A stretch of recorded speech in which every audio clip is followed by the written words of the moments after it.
അസ്സലാമലൈക്കും. അപ്പോൾ ജൂണൊക്കെ എത്താറായി, സ്കൂളൊക്കെ തുറക്കാറായി. നിങ്ങൾ അതിൻ്റെ പ്രിപ്പറേഷൻസ് ആണെന്നറിയാം. അപ്പോൾ അതിന് വേണ്ടി കുറച്ച് അഡ്വൈസ് ഞാൻ പറയണേണ്. അപ്പോൾ ആദ്യത്തെ ടിപ്പ് എന്ന് പറയുന്നത് പ്ലാനിങ് ആൻഡ് സ്റ്റഡി സെറ്റപ്പ് എന്നുള്ളതാണ്. ആദ്യം നിങ്ങൾക്ക് പഠിക്കാൻ പറ്റിയ ഒരു ഏരിയ കണ്ടുപിടിക്കുക, എന്നിട്ട് പ്ലാൻ ചെയ്യുക. ഇപ്പോൾ ഓരോ സ്റ്റോർ റൂമിൽ നിന്നും അല്ലെങ്കിൽ ഓരോ കടകളിലൊക്കെ പോകുമ്പോൾ അല്ലെങ്കിൽ നമ്മളായിട്ട് പ്രിൻ്റ് എടുക്കാൻ പറ്റിയ ഒരുപാട് കലണ്ടറുകളൊക്കെ ഉണ്ടാക്കും. അതൊക്കെ പ്രിൻ്റ് എടുത്തിട്ട് നമുക്ക് ഇമ്പോർട്ടൻ്റ് ആയിട്ടുള്ള ഡേയ്സ് മാർക്ക് ചെയ്ത് വെക്കുക. ഇപ്പോൾ എക്സാം വരുന്ന ദിവസങ്ങൾ, ഇപ്പോൾ നിങ്ങൾക്ക് എന്തായാലും തുടങ്ങണ ഉടനെ തന്നെ എക്സാം ഒന്നും വരില്ല, പക്ഷേ ആ ഒരു സമയം എത്തുമ്പോൾ തന്നെ കുറച്ച് നേരത്തെ നമ്മളെല്ലാം പ്ലാൻ ചെയ്ത് വെക്കുക. ഇപ്പോൾ വെറുതെ ഒരു ടെസ്റ്റ് പേപ്പർ ആണെങ്കിൽ പോലും അതൊക്കെ നേരത്തെ കറക്റ്റ് എഴുതിയിട്ട് നമുക്ക് കാണാൻ പാകത്തിന് തന്നെ വെക്കുക. അതുപോലെ തന്നെ നമ്മൾ എന്തോരം പഠിച്ചു എന്നുള്ളതിന് ഒരു നോട്ട് ഡൗൺ ചെയ്യാൻ വേണ്ടി നിങ്ങളൊരു സാധാ ഒരു ബുക്ക്, നല്ല ഭംഗിക്കുറിയൊരു ബുക്കൊന്നും വേണ്ട, നിങ്ങളൊരു സാധാ ബുക്ക് എടുത്തിട്ട് ഓരോ ദിവസം എന്തോരം പഠിച്ചെന്നുള്ള രീതിയിൽ ഒരു പ്ലാൻ ചെയ്ത് വെക്കുക. അല്ലെങ്കിൽ ഒരു ദിവസം എന്തോരം പഠിച്ചെന്നുള്ള രീതിയിൽ ഒന്ന് കുറിച്ച് വെക്കുക കേട്ടോ.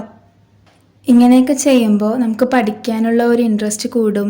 പ്രൊഡക്ടിവിറ്റി എന്നൊക്കെ നമ്മൾ പറയില്ലേ, അതൊക്കെ നമ്മുടെ ശരിക്കും കൂടും. കാരണം ഇപ്പോൾ നമ്മൾ എന്തോരം പഠിച്ചെന്നൊക്കെയുള്ള കാണുമ്പോൾ നമ്മൾ ആലോചിക്കും, നമ്മൾ ഇത്രയും പഠിച്ച്, ഇപ്പോൾ എല്ലാ ദിവസവും ഇത്തിരി പഠിക്കാൻ നമുക്ക് തോന്നും. അതുപോലെ തന്നെ കലണ്ടർ കാണുമ്പോൾ നമ്മൾ രാവിലെ എഴുന്നേൽക്കുമ്പോൾ അല്ലെങ്കിൽ നമ്മൾ ക്ലാസ്സിൽ ചെല്ലുമ്പോഴാണ് നമ്മൾ ടെസ്റ്റ് പേപ്പറൊക്കെ അറിയണത്. അതേസമയം നമ്മൾ നേരത്തെ പറഞ്ഞ പോലെ കലണ്ടറിലൊക്കെ നേരത്തെ എഴുതി വെച്ച് നമ്മൾ എല്ലാ ദിവസവും കാണുമ്പോൾ നമുക്ക് കുറച്ചും കൂടി നേരത്തെ അറിഞ്ഞ് പ്രിപ്പയറൊക്കെ ചെയ്യാൻ പറ്റും. അപ്പോൾ ഇതെന്തായാലും ട്രൈ ചെയ്ത് നോക്കണം. അടുത്തതെന്ന് പറയുന്ന ടിപ്പെന്ന് വെച്ചാൽ നമുക്ക് എന്തൊക്കെയാണ് ഇമ്പ്രൂവ്മെൻറ്റ് ചെയ്യേണ്ടതെന്ന് കണ്ടുപിടിച്ച് അതിൽ ഫോക്കസ് ചെയ്യുന്നുള്ളതാണ്. നമുക്കാണ് ഏറ്റവും കൂടുതൽ അറിയാൻ പറ്റുന്നത്. നമ്മുടെ പാരൻസിനോ ടീച്ചേഴ്സിനോ ഫ്രണ്ട്സിനോ അവർക്കൊന്നും നമ്മളുടെ രീതിയോ നമ്മുടെ കപ്പാസിറ്റി ഒരു പരിധിക്കുള്ള അറിയാൻ പറ്റില്ല. അപ്പോൾ നമ്മൾ ഇതിനു മുമ്പ് പഠിച്ചതൊക്കെ വെച്ചിട്ട് നമുക്ക് ഏത് വിഷയമാണ് ടഫ് നോക്കുക. സയൻസ് ആണോ, മാത്സ് ആണോ, അല്ലെങ്കിൽ ലാംഗ്വേജ് കാര്യങ്ങളാണോ, അത് ഏതാണ് ടഫ് എന്ന് മനസ്സിലാക്കിയിട്ട് ഇപ്പോൾ അതിൻ്റെ യൂട്യൂബ് ക്ലാസ്സുകളൊക്കെ എന്തെങ്കിലും ഉണ്ടെങ്കിൽ, അല്ലെങ്കിൽ ഇപ്പോൾ നമ്മുടെ ടീച്ചർമാർ പഠിപ്പിക്കുന്നത് മനസ്സിലാവുന്നില്ല, അല്ലെങ്കിൽ എന്നിട്ട് ചോദിച്ചിട്ടും പറഞ്ഞിട്ട് വീണ്ടും മനസ്സിലാവുന്നില്ല, വീട്ടിൽ പഠിപ്പിക്കാൻ പ്രത്യേകിച്ച് ആ കാര്യമായിട്ട് അറിയില്ല, അങ്ങനെയൊക്കെ ഉണ്ടെങ്കിൽ നിങ്ങൾ യൂട്യൂബിൽ വീഡിയോസ് നോക്കുക. അപ്പോൾ അതിൽ നമുക്ക് എവിടെയാണോ ടഫായിട്ട് തോന്നുന്നത് ആ ഒരു സബ്ജക്റ്റിൽ ഒരു ഇത്തിരി ഫോക്കസ് ചെയ്യുക. എന്നും പറഞ്ഞാൽ ആ സബ്ജക്റ്റ് മാത്രം പഠിക്കണം എന്നല്ല, ബാക്കി സബ്ജക്റ്റും വേണം. അതിൻ്റെ ഒപ്പം ഒരു എക്സ്ട്രാ ടൈം ഇതിന് കൊടുക്കുക. പിന്നെ അതുപോലെ തന്നെ ചില ആൾക്കാരുണ്ടാകും, ഇപ്പോൾ കുത്തിയിരുന്ന് ഒരുപാട് നേരം പഠിച്ചിട്ടും എന്തോരം പഠിച്ചിട്ടും മാർക്ക് കിട്ടാത്തവരൊക്കെ ഉണ്ടാകും. അതവരെ പഠിക്കണ കുഴപ്പം കൊണ്ടോ അല്ലെങ്കിൽ അവർക്ക് ബുദ്ധിയില്ലാണ്ടൊന്നും അല്ല, ഈ പഠിക്കേണ്ട രീതി അവർക്ക് കിട്ടാനിട്ടാണ്. അല്ലാതെ ചില സബ്ജക്റ്റുകൾ ഇങ്ങനെ വെറുതെ ഇങ്ങനെ കാണാപ്പാഠം പഠിച്ചിട്ടോ അല്ലെങ്കിൽ വെറുതെ വായിച്ച് പോയിട്ടൊന്നും നമുക്ക് എക്സാമിന് മാർക്ക് കിട്ടുമൊന്നുമില്ല. ഇപ്പോൾ ചില ആൾക്കാർക്ക് എക്സാം എങ്ങനെ അറ്റൻഡ് ചെയ്യണമെന്ന് അറിയില്ല, ഇപ്പോൾ ഒരു ക്വസ്റ്റ്യൻ തന്നാൽ ഏത് രീതിക്കാണ് എഴുതേണ്ടതെന്ന് അറിയില്ല. അങ്ങനെയുള്ള കാര്യങ്ങൾ കൊണ്ടിട്ട് മാർക്ക് പോകുന്ന ഒരുപാട് പേരുണ്ട്. അപ്പോൾ അങ്ങനെയുള്ളവർ നമ്മളുടെ കുറച്ചും കൂടി മുതിർന്ന ആൾക്കാർ, ഇപ്പോൾ ടീച്ചേഴ്സോ അല്ലെങ്കിൽ നമ്മളുടെ സിബ്ലിങ്സ് ഉണ്ടെങ്കിൽ അവരോടൊക്കെ ഒന്ന് ഓപ്പണായിട്ട് പറഞ്ഞിട്ട് ഇതെങ്ങനെയാണ് പഠിക്കേണ്ടത്, ഇതെങ്ങനെയാണ് അറ്റൻഡ് ചെയ്യേണ്ടത് എന്നൊക്കെ നല്ലപോലെ മനസ്സിലാക്കിയിരിക്കണം. അല്ലാതെ നമ്മളതൊന്നും നോക്കാതെ കുറേ നേരം ഇരുന്ന് പഠിച്ച് എക്സാമിന് മാർക്ക് കിട്ടാതാകുമ്പോൾ ഭയങ്കരമായിട്ട് നമ്മൾ ഡിപ്രസ്ഡ് ആയി പോകും.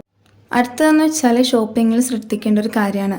നമ്മളിങ്ങനെ ഒരിടത്ത് ഷോപ്പിങ്ങിന് പോകുമ്പോൾ നല്ല അടിപൊളി സാധനങ്ങൾ കാണും, നല്ല ക്യൂട്ടായിട്ടുള്ള നല്ല ഭംഗിയുള്ള സാധനങ്ങൾ കാണും. അത് കാണുമ്പോൾ നമ്മുടെ വീട്ടിലുണ്ടെങ്കിൽ പോലും എക്സ്ട്രാ ഒരെണ്ണം വാങ്ങിക്കും, അല്ലെങ്കിൽ നമ്മുടെ പാരൻസിന് അത് വാങ്ങിക്കണം എന്ന് പറഞ്ഞാൽ വാശി പിടിക്കും. അപ്പോൾ അതൊന്നും ചെയ്യാതെ നമുക്ക് ഏതാണോ അത്യാവശ്യം എന്ന് മാത്രം മനസ്സിലാക്കി വാങ്ങിക്കുക. പിന്നെ ഈ ക്യൂട്ട് സാധനങ്ങൾ ഞാൻ വാങ്ങിക്കരുതെന്ന് പറയുന്നത്, ഒന്നാമത്തെ കാര്യം എന്ന് വെച്ചാൽ നമ്മൾ അങ്ങനത്തെ സാധനങ്ങൾ ഒരു പരിധി കൂടുതൽ ഉപയോഗിക്കില്ല. രണ്ടാമത്തെ കാര്യം എന്ന് വെച്ചാൽ നമ്മൾ ഇതൊക്കെ ക്ലാസ്സിൽ ചെല്ലുമ്പോൾ നമ്മുടെ ഒരുപാട് ഫ്രണ്ട്സ് ക്ലാസ്സിലെ പിള്ളേർ കാണും. അപ്പോൾ അവർക്കത് വാങ്ങിക്കാൻ പറ്റാത്താണെങ്കിൽ അവർക്ക് ഭയങ്കര വിഷമാകും. ഇപ്പോൾ സ്റ്റിക്കി നോട്ട് തന്നെ എടുക്കുക. ഇപ്പോൾ നമ്മൾ ഒരുപാട് ക്യൂട്ടായിട്ടുള്ള സ്റ്റിക്കി നോട്ടൊന്നും വാങ്ങിക്കാതെ ഇതുപോലത്തെ പ്ലെയിൻ ആയിട്ടുള്ള വാങ്ങിച്ചാൽ നല്ല യൂസ് ഉണ്ടാവണം. നമുക്കത് ഫുള്ള് എഴുതി എടുക്കാനൊക്കെ പറ്റും. ആ ഒരു സ്റ്റിക്കി നോട്ട് ഫുൾ നമുക്ക് എഴുതി ഇതുപോലെ മതിലൊട്ടിക്കാനും പേപ്പറിൻ്റെ സൈഡിലൊക്കെ ഒട്ടിക്കാൻ പറ്റും. ക്യൂട്ടായിട്ടുള്ള ഒരു സ്റ്റിക്കി നോട്ടിന് അങ്ങനത്തെ ഒരു യൂസ് ഉണ്ടാവില്ല കേട്ടോ. ഇനിയുള്ള ടിപ്പ് എന്ന് പറയുന്നത് ശരിക്കും ഷോപ്പിംഗ് ചെയ്യുന്നതിന് മുന്നേ ചെയ്യേണ്ട ഒരു കാര്യമാണ്. നമുക്ക് ഒരുപാട് ബാക്കി വന്നിട്ടുണ്ടാവില്ലേ, ആ ബുക്കൊക്കെ നമുക്ക് ആവശ്യമുള്ള പേജുകൾ കീറിയിട്ട് അത് ഒരുപാട് പേജ് ഉണ്ടെങ്കിൽ അത് ബുക്കാക്കി എടുക്കുക. അല്ലാതെ 1-2 പേജൊക്കെ ഉള്ളുവെങ്കിൽ നമ്മൾ മാത്സ് എക്സസൈസൊക്കെ ചെയ്യാനുണ്ടാവില്ലേ, അതൊക്കെ ചെയ്യാനെടുക്കുക. അതുപോലെ തന്നെ ഇപ്പോൾ നമ്മളുടെ ടെക്സ്റ്റ് ബുക്കുകൾക്ക് പ്രത്യേകിച്ചൊന്നും പറ്റാൻ പോണില്ല. ഒരു തവണ ഒരു കൊല്ലം നമ്മൾ ഉപയോഗിച്ചെന്ന് പറഞ്ഞാൽ അത് കീറി പറഞ്ഞ മുഷിന് ഒരാൾക്ക് ഉപയോഗിക്കാൻ പറ്റാത്ത രീതിയിലൊന്നും ആവില്ല. അപ്പോൾ എന്ത് ചെയ്യണം, ആ ടെക്സ്റ്റ് ബുക്ക് അടുത്ത ഇയറിൽ അല്ലെങ്കിൽ നമ്മളുടെ താഴത്ത് തന്നെ കുട്ടികൾക്ക് കൊടുക്കുക. അവരുപയോഗിക്കട്ടെ. അവരെന്തിനാ പിന്നെ പുതിയൊരു സാധനം വാങ്ങിക്കുന്നത്? നമ്മളെന്തായാലും ആ പഴയ ടെക്സ്റ്റ് ബുക്ക് കൊണ്ട് നമ്മൾ പ്രത്യേകിച്ച് ഒന്നും ചെയ്യാൻ പോണില്ല. അതപ്പോൾ അവർക്ക് കൊടുക്കുക.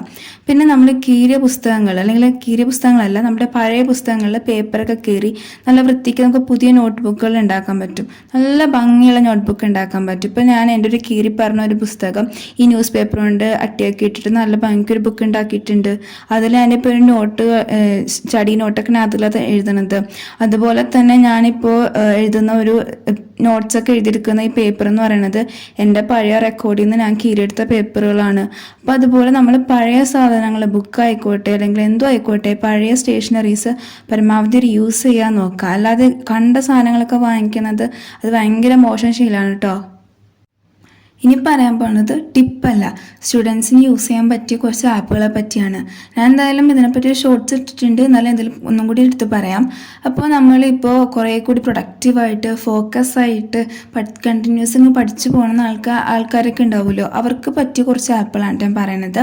അപ്പോൾ ഫസ്റ്റ് വൺ എന്ന് പറയുന്നത് ഫോറസ്റ്റ് ആണ്. അപ്പോൾ ഫോറസ്റ്റ് നമുക്ക് കേൾക്കുമ്പോൾ തന്നെ അറിയാം, ചെടി, കാട് അല്ലേ. അപ്പോൾ ആ ആപ്പിലെന്ന് വെച്ചാൽ നമ്മളിങ്ങനെ ഇത്ര ടൈം സെറ്റ് ചെയ്തിട്ട് പഠിക്കുക എന്നുള്ളതാണ്. അപ്പോൾ നമ്മൾ പഠിക്കാൻ തുടങ്ങുമ്പോൾ ഓരോ ചെടിയുടെ വിത്ത് നമ്മൾ നടും. എന്നിട്ട് നമ്മൾ എന്തോരം നേരം പഠിക്കുന്നോ അതിനനുസരിച്ച് ആ ചെടി വളരും. ഇതാണ് അതിൻ്റെ കോൺസെപ്റ്റ് എന്ന് പറയുന്നത്. നമ്മൾക്ക് ഒരുപാട് ടൈപ്പ് ചെടികളുണ്ട്. അപ്പോൾ നല്ല രസമാണ് നമ്മളതിൽ പഠിക്കാനും ചെയ്യാനുമുള്ള. അതുപോലെ തന്നെ നമുക്ക് ഓരോ ദിവസം എന്തോരം പഠിച്ചെന്നും ഇതുവഴി നമുക്ക് മനസ്സിലാകും. പിന്നെയുള്ള ആപ്പാണ് സ്റ്റഡി ബണി എന്നുള്ളത്. ഇതിലും നേരത്തെ പറഞ്ഞ പോലെയൊക്കെ തന്നെയാണ്. നമ്മൾ എന്തോരം നേരം പഠിച്ച് എന്നത് വെച്ച് നോക്കുമ്പോൾ വെച്ചിട്ട് നമുക്കൊരു റിവാർഡ് അല്ലെങ്കിൽ കോയിൻസ് കിട്ടും. ആ കോയിൻസ് കൊണ്ട് നമുക്ക് ഈ ബണ്ണിക്ക് എന്തൊക്കെ സാധനങ്ങളും വാങ്ങിച്ചു കൊടുക്കാൻ പറ്റും. പിന്നെ ഇതിലും ഫോറസ്റ്റിൽ പറഞ്ഞ പോലെ തന്നെ ഓരോ ദിവസം നമ്മൾ എന്തോരം ഏതൊക്കെ വിഷയമാണ് പഠിച്ചതെന്നും നല്ല ഒരു ധാരണ നമുക്ക് കിട്ടും.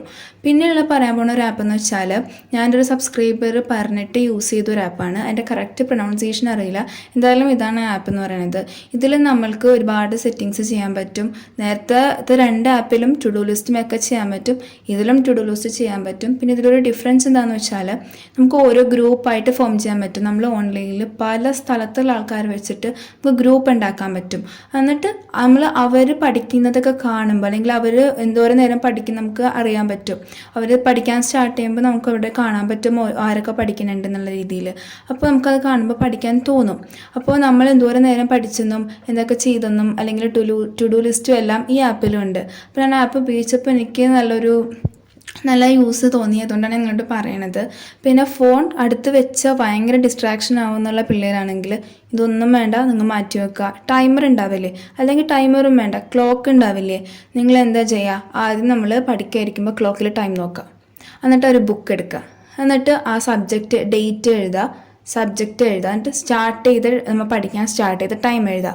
എന്നിട്ട് നമ്മൾ ബ്രേക്ക് എടുക്കണമെങ്കിൽ ആ ബ്രേക്ക് ചെയ്ത ടൈമും അടയാളപ്പെടുത്തി വെക്കുക. അത് കഴിഞ്ഞ് ഇതെല്ലാം കഴിഞ്ഞ് പഠിച്ച് അവസാനിക്കുന്ന ടൈമും അടയാളപ്പെടുത്തി വെക്കുക. എന്നിട്ട് ഇതെല്ലാം കാൽക്കുലേറ്റ് ചെയ്തിട്ട് ആ ദിവസം ആ സബ്ജക്റ്റിന് എന്തോരം ടൈം എടുത്തെന്നുള്ള രീതിയിൽ നമ്മൾ മാർക്ക് ചെയ്ത് വെക്കുക. ഈ മാർക്ക് ചെയ്യുന്നതൊക്കെ നല്ല ഭംഗിക്കൊക്കെ മാർക്ക് ചെയ്യാൻ പറ്റും. ഞാൻ ഈ ഭംഗിക്ക് മാർക്ക് ചെയ്യാൻ പറയുന്നത് അത്രത്തോളം നിങ്ങൾ അതിനോടൊരു ഇൻട്രസ്റ്റ് തോന്നട്ടെ, അല്ലെങ്കിൽ പഠിക്കാനൊരു ഇൻട്രസ്റ്റ് തോന്നട്ടെ എന്ന് കരുതിയിട്ടാണ് ഇങ്ങനെയൊക്കെ പറയുന്നത്. അപ്പോൾ ഇത്രയേ ഉള്ളൂ ഞാൻ ഇന്ന് ഈ വീഡിയോയിൽ പറയാൻ ഉദ്ദേശിക്കുന്ന കാര്യങ്ങൾ. എന്തായാലും 10ാം ക്ലാസ്സുകാർക്ക് വേണ്ടിയുള്ള ടിപ്പും കാര്യങ്ങളൊക്കെ ആയിട്ട് ഞാൻ ഉടനെ വരും. അപ്പോൾ എന്തായാലും പുതിയ വർഷം നല്ല രീതിയിൽ നല്ല പഠിച്ചും എൻജോയും ചെയ്ത് നിങ്ങൾ കൊണ്ടുപോകുക. അപ്പോൾ അടുത്ത വീഡിയോയിൽ കാണുന്നവരെ ബൈ ബൈ.